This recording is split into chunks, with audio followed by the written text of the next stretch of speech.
और दिल्ली के मुख्यमंत्री अरविंद केजरीवाल के बारे में बात कर लेते हैं, क्योंकि उनकी तरफ से यही कहना है कि उनकी तरफ कुछ भी छुपाने लायक नहीं है। और लेकिन अगर कहा जाए सोमवार का जो दिन था वो 7वीं बार जो ईडी की तरफ से उन्हें समन्स भेजा गया था वो तब भी नहीं पहुंचे, और उनकी तरफ से ये सीधा कहा गया है कि ये मुद्दा अभी फिलहाल कोर्ट में है और कोर्ट की कार्रवाई अभी भी जारी है। ही poured out his heart out to the Aam Aadmi Party cadre, where the Delhi chief minister says that only he knows how he is running the government. उनकी तरफ से ये तो कहा गया है कि उन्हें दिल्ली में सरकार चलाने के लिए नोबेल प्राइज देना चाहिए, और उसकी तरफ से क्योंकि बार बार इनकी मुश्किलों का सामना करना पड़ रहा है, वो आरोप सीधा बीजेपी पर लगाते हुए नजर आए कि बीजेपी उन्हें काम करने नहीं देती।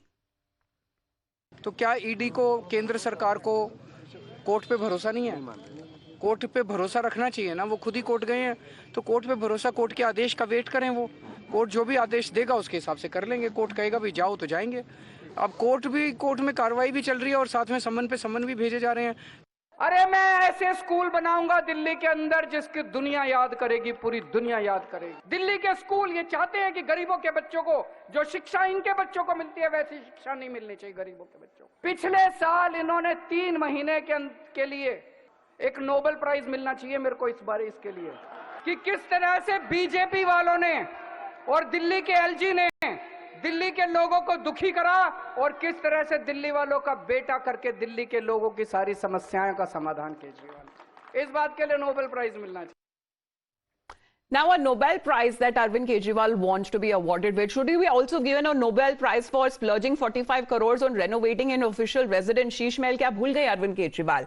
एक तरह की जो स्काईलाइट है, कर्टन्स के ऊपर कितने लाखों का खर्चा हुआ है। वहीं पर अगर कारपेट की बात की जाए, ऑटोमेटिक स्लाइडिंग डोर्स की बात की जाए, एक modular kitchen state of the art जिस तरीके से काम किया गया उनके ऑफिशियल घर पर, इसी बात पर क्या नोबेल प्राइज की मांग कर रहे हैं अरविंद केजरीवाल? क्योंकि यहीं पर दिल्ली जल बोर्ड के बारे में भी अगर अकाउंट्स की बात की जाए, वो सीएजी रिपोर्ट जो 2017 की 2018 की थी, क्या वो अरविंद केजरीवाल भूल चुके हैं? This report, accessed by Times Now, alleges that the revenue section listed in the dues of around 9,000 crores, but the figure was around 2,800 crores in the accounts, a gap of over 6,000 crores. Or should he rather get a Nobel Prize for the alleged fake lab tests on the patients that he performed at the local mohalla clinics? ये सवाल actually BJP उठा रही है।